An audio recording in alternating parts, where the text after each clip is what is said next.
میرے رب نے ایک حبیب بنایا محمد صلی اللہ علیہ وسلم. اپنے نام کے ساتھ بہت سے مناسبتیں قائم کی. اپنا نام رکھا اللہ، اپنے حبیب کا نام رکھا محمد، دوسرا نام رکھا احمد. لفظ اللہ میں کوئی نکتہ ہے؟ کوئی نہیں. لفظ محمد میں کوئی نکتہ ہے؟ کوئی نہیں. لفظ احمد میں کوئی نکتہ ہے؟ کوئی نہیں. لفظ اللہ 4 حرف، لفظ محمد 4 حرف، لفظ احمد 4 حرف. اللہ 4 جمع محمد 4 جمع احمد 4، کتنے ہو گئے؟ 12. جب اللہ نے کلمہ بنایا لا الہ الا اللہ محمد رسول اللہ، تو اس کو ایسا خوبصورت کر کے برابر بنایا کہ لا الہ الا اللہ 12 حرف ہیں اور محمد الرسول اللہ بھی 12 حرف ہیں. ایسے تول کے بنایا. ہمارے بر صغیر میں، انڈیا، پاکستان، بنگلہ دیش میں، ایران میں اللہ نہیں بولا جاتا، خدا بولا جاتا ہے. خدا کہنا منع نہیں ہے، علماء نے استعمال کیا ہے، لیکن میں یہ جھولی پھیلاتا ہوں اللہ کہنے کی عادت ڈالو کہ اللہ کا نام اللہ ہے. خدا اللہ کا ترجمہ ہے جسے کسی نے نہ بنایا ہو، اور نام کا ترجمہ نہیں ہوتا، نام کو نام سے پکارا جاتا ہے. میرا نام ہے طارق جمیل، ٹھیک ہے؟ طارق کہتے ہیں رات کو آنے والا، ٹھیک. تو آپ مجھے کہو گے مولانا رات کو آنے والے کب آئے؟ کہو گے؟ کوئی یہ تک بنتا ہے جی مولانا رات کو آنے والے کیا حال ہے؟ میں کہوں گا تو کملا کتھو آ گئے پٹھے نار دل ہی جانا ہے، ٹھیک. اور ایک آپ کو صحیح واقعہ سناتا ہوں جس سے میرا مدعا واضح ہوگا. ہماری راجپوت قوم کی ایک شاخ ہے سیال. ان سیالوں کی آگے ایک سب کاسٹ ہے ڈنگے. ڈنگے جن کو اردو میں ٹیڑا کہتے ہیں، وہ زیادہ ہی اوکھے ہوتے ہیں تو ان کا نام ہی پڑ گیا ڈنگے سیال. اچھا، وہ ایک کاسٹ بن گئی ڈنگے سیال. جنگ میں بڑے بڑے وہ ذمہ دار ہیں. تو ایک ہمارے دوست تھے جہانگیر، مرحوم، فوت ہو گئے. انہوں نے اپنے دوست کو جنگ شہر میں فون کیا. آگے بچی نے اٹھایا، بچی شہر کی. انہوں نے کہا ابو گھر میں نہیں ہے. کہا اچھا بیٹا، جب ابو آئیں تو انہیں کہنا جہانگیر ڈنگے کا فون آیا تھا. تھوڑی دیر کے بعد ان کے دوست کا فون آیا. وہ بڑے ہنس رہے تھے، کہنے لگے میاں جہانگیر بڑا لطیفہ ہو گیا. کیوں ہے؟ کہ میں آیا تو میری بیٹی نے کہا ابو جہانگیر ٹیڑے کا فون آیا تھا. جہانگیر ٹیڑے کا فون آیا تھا. تو میرے بھائی بہنوں، کہا کرو اللہ، کہو اللہ، کہو اللہ، پھر کہو اللہ. ہاں، میرے اللہ کا نام اللہ ہے.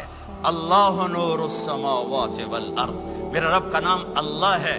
اللہ لا الہ الا هو الحی القیوم. میرے رب کا نام اللہ ہے. وَإِلَٰهُكُمْ إِلَٰهٌ وَاحِدٌ لَا إِلَٰهَ إِلَّا هُوَ. میرے آپ کے رب کا نام اللہ ہے.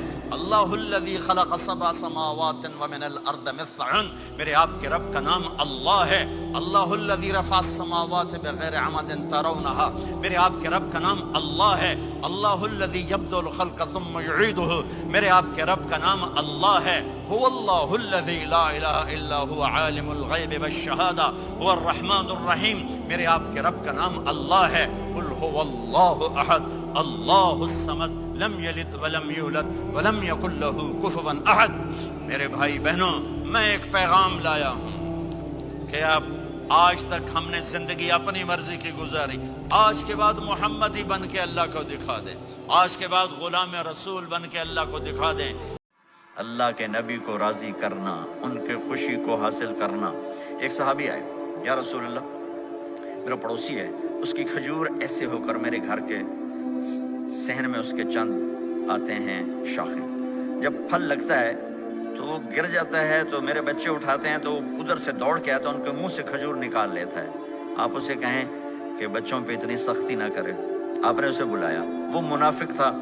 آپ نے اسے بلا کر کہا کہ یہ کھجور مجھے دے دو اور اس کے بدلے جنت میں مجھ سے ایک کھجور لے لو. وہ کہنے لگا یا رسول اللہ، یہ مجھے اور میرے بچوں کو بڑی پسند ہے، کوئی اور ہوتی تو میں دے دیتا. اب چپ ہو گئے، وہ چلے گئے. ایک صحابی بیٹھے تھے، ابو الدحدہ، یا رسول اللہ میں لے دوں؟ مجھے آپ وعدہ کرتے ہیں، مجھ سے وعدہ کرتے ہیں آپ مجھے جنت میں لے کر دیں گے؟ آپ نے کہا. تو پیچھے پہنچ گئے. کہنے لگے بھائی کھجور کا سودا کرو. کہا جاؤ جاؤ، میں نے اللہ کے نبی کو نہیں بیچی، تمہیں کیسے بیچ دوں؟ کہنے لگے جو تیرے منہ میں آتا قیمت مانگو.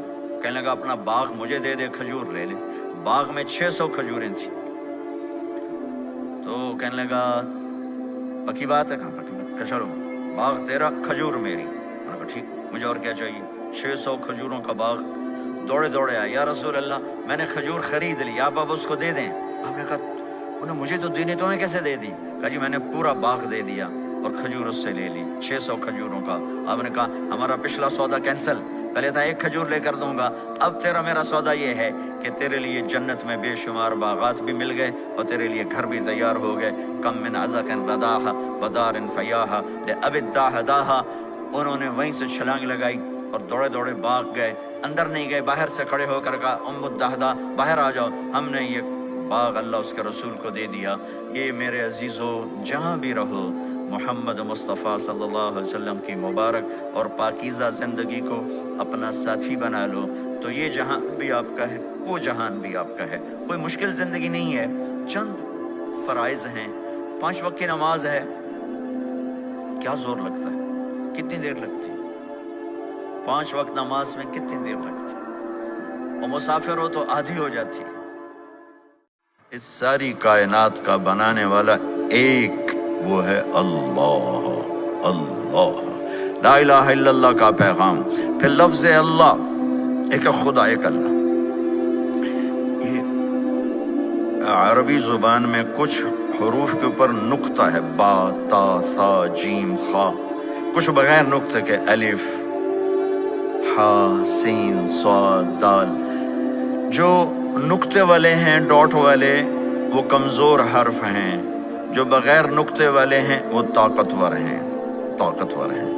اللہ نے جب اپنے نام کو جوڑا تو ان حروف سے جوڑا جن میں نقطہ نہیں آتا, اللہ.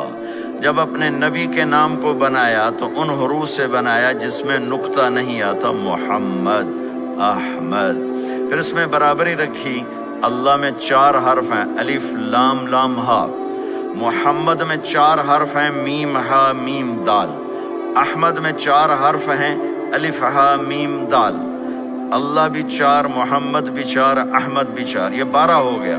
جب اللہ نے کلمے کو جوڑا لا الہ الا اللہ محمد رسول اللہ, تو لا الہ الا اللہ بھی 12 حرف ہیں اور محمد الرسول اللہ بھی 12 حرف ہیں.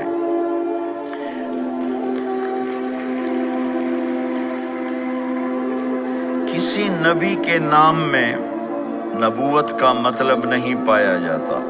آدم ذرا گندمی رنگ والے, نہ سیاہ نہ سفید, بیچ والے. نوح رونے دھونے والے. یعقوب پیچھے آنے والے. موسیٰ پانی سے اٹھائے جانے والے. عیسیٰ سرخ رنگت والے. نبیوں میں چند مثالوں سے آپ کو واضح کیا ہے کہ انبیاء کے نام میں نبوت کا معنی نہیں پایا جاتا. صرف ہمارے نبی ہیں جن کے نام میں نبوت کا معنی پایا جاتا ہے. احمد جو سب سے زیادہ اللہ کی تعریف کریں گے. محمد جن کی سب سے زیادہ تعریف ہوگی. پھر اس کو اللہ نے قرآن سے کیسے جوڑا ہے. الحمد, الف لام ہٹاؤ تو اندر سے حمد نکلتا ہے. محمد کا میم ہٹاؤ تو اندر سے حمد نکلتا ہے. احمد کا الف ہٹاؤ تو اندر سے حمد نکلتا ہے. الحمد کا الف لام گیا تو حمد, محمد کا میم گیا تو حمد, احمد کا الف گیا تو حمد.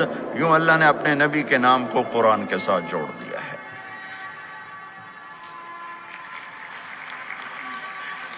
یہ وہ ہستی ہیں جن کے نام میں بھی نبوت کا مطلب پایا جاتا ہے.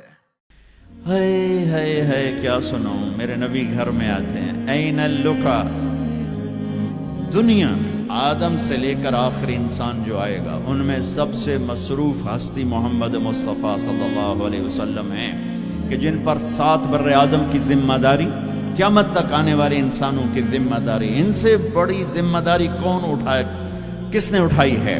اس کے باوجود اپنے بچوں کے لیے وقت نکالتے ہیں. تم پاؤنڈ کماتے کماتے بچوں کے لیے وقت نہیں نکالتے. تو بچے ڈرگ نہیں بیچیں گے تو کیا کریں گے, شرابیں نہیں پئیں گے تو کیا کریں گے.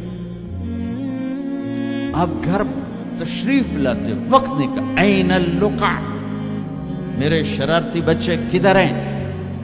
تو اس فاطمہ ان کو تیار کر کے بھیجتے ہیں، بھاگے بھاگے آتے، میرے نبی ان کے لیے ایسے گھٹنے ٹیک دیتے، ہاتھ ٹیک دیتے، فرماتے آؤ بھائی میری کمر پہ چڑھ جاؤ، دنیا میں اس سے بڑے شاہ سوار نہیں پیدا ہوں گے، نہ ایسی سواری نہ ایسے شاہ سوار، کمر پہ چڑھا کے بٹھا کے کمرے میں چکر لگاتے گھومتے، اور پھر یوں سر اٹھا کے کہتے کیف مطیتکما، تمہارا اونٹ کیسا ہے، تمہاری سواری کیسی ہے۔ ایک دفعہ ایسے ہی کھیل رہے تھے اور ان کو کمر پہ بٹھایا ہوا تھا، تو اوپر سے جابر بن عبداللہ اتنی بڑی سواری، تو آپ نے کہا واہ واہ، اتنے بڑے سوار